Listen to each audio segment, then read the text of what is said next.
Na aula de hoje nós falaremos sobre os principais movimentos, as principais manifestações artísticas do início do século XX. Manifestações estas que foram fundamentais para o desenvolvimento do modernismo. Costuma-se chamar toda essa manifestação de vanguarda europeia. A vanguarda europeia é o conjunto desses movimentos que tinham em comum a recusa, a negação de todos os valores tradicionais. Neste período, nós temos um grande turbilhão de informações, um grande turbilhão de novidades. Vejamos quais foram esses movimentos do início do século XX. O futurismo, expressionismo, cubismo, dadaísmo e surrealismo. O início do século XX é marcado por grandes manifestações e por grandes transformações, principalmente na área tecnológica. É a era da energia elétrica, do avião, do automóvel, da velocidade. E literalmente da velocidade. Tudo neste período andava muito rápido. Vejamos agora uma imagem símbolo dessa época marcada pela velocidade. Nessa imagem do filme Tempos Modernos, nós encontramos uma sátira de Chaplin a todas essas mudanças e principalmente ao processo de desumanização do ser humano provocado pelas máquinas. O futurismo foi o primeiro grande movimento deste período. Ele trazia em si a própria velocidade. Falar em futurismo é falar em velocidade. Vejamos uma imagem que sintetiza o ideário do futurismo. Nesse quadro, chamado Dinamismo de um Automóvel, encontramos características marcantes do futurismo, a velocidade, o movimento e a força das máquinas representadas nas fortes cores e traçados. O principal representante do futurismo é o escritor italiano Marinetti. Na literatura, Marinetti pregava a destruição da sintaxe, qualquer ordem para ele era mal vista. Ele também não era muito amigo da pontuação. Ele queria a frase solta, as palavras da maneira que vinham, no fluxo, numa grande velocidade. Vejamos um dos manifestos centrais do futurismo escrito pelo próprio Marinetti. Nós queremos cantar o amor ao perigo, o hábito à energia e à eternidade. Os elementos essenciais de nossa poesia serão a coragem, a audácia e a revolta. Tendo a literatura até aqui enaltecido a imobilidade pensativa, o êxtase e o sono, nós queremos exaltar o movimento agressivo, a insônia febril, o passo ginástico, o salto mortal, a bofetada e o soco. Nós declaramos que o esplendor do mundo se enriqueceu com uma beleza nova, a beleza da velocidade. Um automóvel de corrida é mais belo que a vitória de Samotrácia.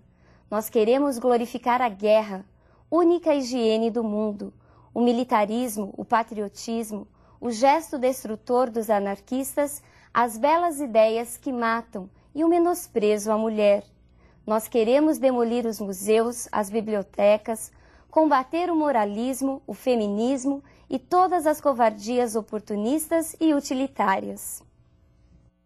Vitória de Samotrácia é o nome de uma escultura grega muito famosa que é considerada um dos exemplos mais belos de todas as artes e de todos os tempos. Ela se encontra no Louvre, um importante museu em Paris. E olha só o que o Marinetti faz. Ele diz que um automóvel é muito mais belo que essa escultura.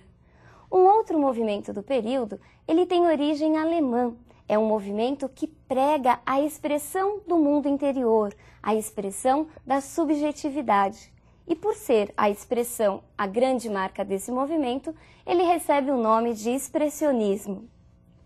Vejamos uma imagem que simboliza esse expressionismo. Perceba a densidade expressionista dessa pintura. A imagem parece transformar-se na própria dor do homem que grita. Vejamos agora as principais características do expressionismo na literatura. Composições abstratas. Como na pintura, os escritores expressionistas também gostavam de deformações abstratas do real. Subjetivismo. que vem atrelado à primeira característica, isto porque o artista expressionista desejava a expressão violenta do subjetivo, das emoções do mundo interior. Ilogismo. Uma vez que tudo era expressão, não havia preocupação com a lógica do mundo exterior, como nas estéticas anteriores. Vejamos agora uma imagem que representa o próximo movimento. Essa pintura de Pablo Picasso, de 1907, é considerada por muitos estudiosos o marco inicial do cubismo e da arte moderna. Perceba que as formas são geometrizadas, com cores duras e chapadas. Picasso conseguiu romper com séculos de tradição artística. As formas geométricas e o objeto visto sob vários ângulos simultaneamente caracterizam o cubismo na pintura. Vejamos quais são as características do cubismo na literatura. Mais uma vez, nós encontramos o ilogismo. Os textos cubistas também são marcados pela supressão da lógica formal. Linguagem caótica. Como não há uma lógica, as palavras são soltas, dispostas aparentemente de uma forma aleatória. Tempo presente.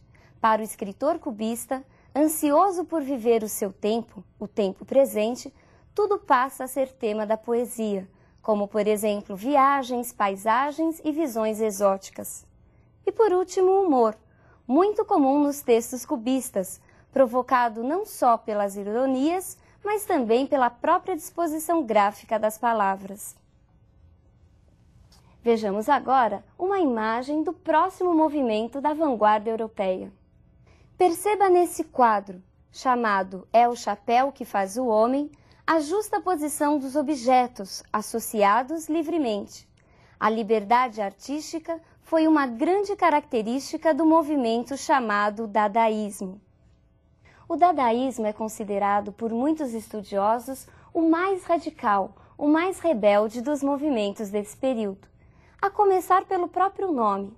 Uma vez, quando perguntado sobre o significado da palavra Dada, seu fundador, Tristan Tzara, respondeu que Dada não significava nada, que ele havia encontrado essa palavra ao acaso, folheando o dicionário. E como eu sei que você deve estar curioso para conhecer um poema dadaísta, aqui vai uma receitinha de como fazer um poema dadaísta, nos dada pelo próprio fundador do movimento. Pegue um jornal, pegue a tesoura, escolha no jornal um artigo do tamanho que você deseja dar a seu poema. Recorte o artigo. Recorte em seguida com atenção algumas palavras que formam esse artigo e meta-as num saco. Agite suavemente. Tire em seguida cada pedaço um após o outro.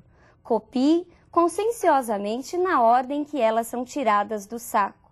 O poema se parecerá com você, e ei-lo um escritor infinitamente original e de uma sensibilidade graciosa, ainda que incompreendido do público.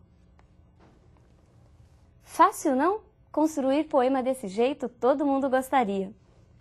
Vejamos agora a imagem síntese do nosso último movimento da vanguarda europeia. Nessa conhecida pintura de Salvador Dalí, chamada A Persistência da Memória, encontramos relógios derretendo, numa espécie de sonho, de sugestão sobre a brevidade do tempo e da vida. Esse quadro é um dos símbolos do surrealismo.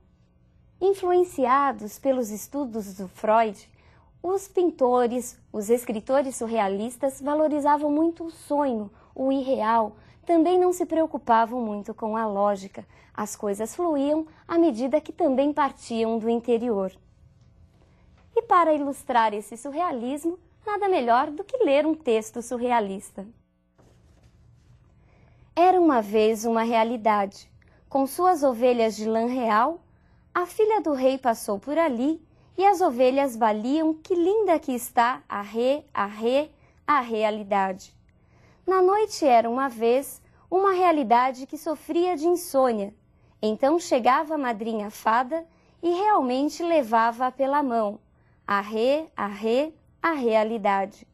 No trono havia uma vez um velho rei que se aborrecia e pela noite perdia o seu manto, e por rainha puseram-lhe ao lado a realidade.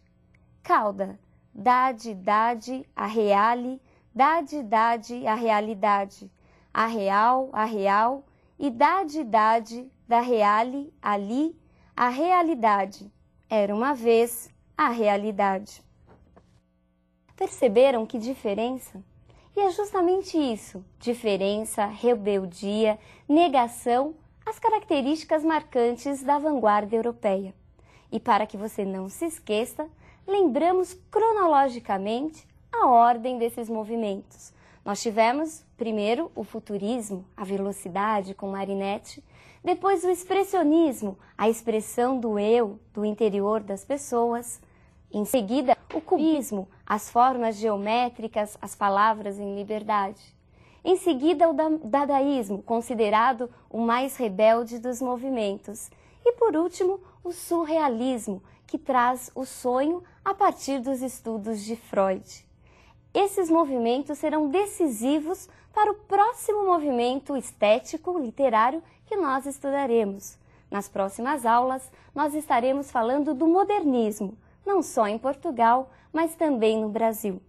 Por hoje é só, um grande abraço e até a nossa próxima aula.